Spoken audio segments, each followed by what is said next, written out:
श्री विष्णुजित्त कुलनंदन कल्पवल्ली श्रीरंगराज हरिचंदन योग दृश्या साक्षात् क्षमा करुणया कमलामिवान्या गोतामनन्य शरणका शरणं प्रपद्ये श्री गुरुनाथर திருவடிகளே சரணம் ஸ்ரீ பெரிய பெருமாள் திருவடிகளே சரணம் ஸ்ரீ ஆண்டாள் திருவடிகளே சரணம். இன்னைக்கு நம்ம பார்க்க போறது பெரியாழ்வார் வைபவம்.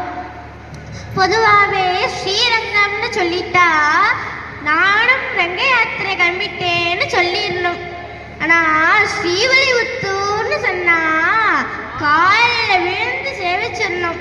அப்படிப்பட்ட புண்ணிய கஷேத்திரம் ஸ்ரீவில்லிபுத்தூர். பொதுவாகவே எல்லா ஊர்லேயும் பக்தார்கள் தெய்வங்களை கொண்டாடும். ஆனால் ஸ்ரீவில்லிபுத்தூரில் மட்டும்தான் தெய்வம் பக்தால கொண்டாடணும். அதுக்கு எவிடன்ஸ் தான் பெரியாழ்வார் வைபவம். வில்லிபுத்தூரில் விஷ்ணுஜித்தர்னு ஒருத்தர் இருக்காராம். அவருக்கு ஏன் விஷ்ணுஜித்தர்னு பேருனா விஷ்ணுவே தன்னோட சித்தத்தில் நினச்சிட்டு இருக்காரோ என்னவோ உங்கள் அப்பா அம்மாவுக்கு தெரிஞ்சுட்டு இருக்கிறது போல. அதனாலதான் அவருக்கு விஷ்ணுஜித்தர்னு பேர் வச்சிருக்காரோ என்னவோ.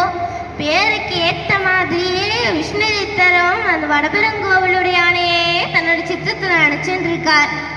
டெய்லியும் புஷ்பகைங்கரியம் பண்ணுவார். ஒரு நாள் பண்ணிட்டே இருக்கிறச்ச பெரிய பெருமாளுக்கு ஒரு யோசனை தோன்றது.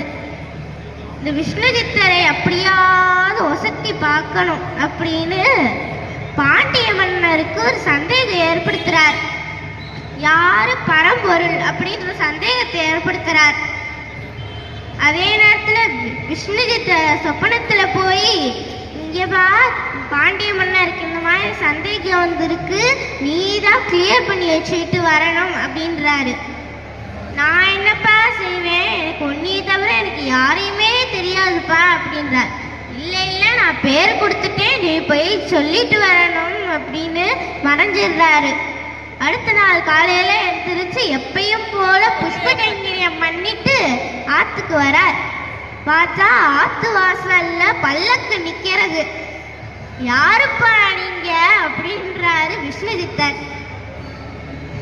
நீங்க இந்த மாதிரி பாண்டிய சபைக்கு வரீங்களாமே, பேர் கொடுத்துருக்கீங்களா, உங்களை அழைச்சிட்டு வர சொல்லி எங்களுக்கு ஆர்டர் வந்திருக்கு அப்படின்றாங்க. அதே மாதிரி விஷ்ணுஜித்தரும் பெரிய பெருமாள் சன்னதிக்கு போய்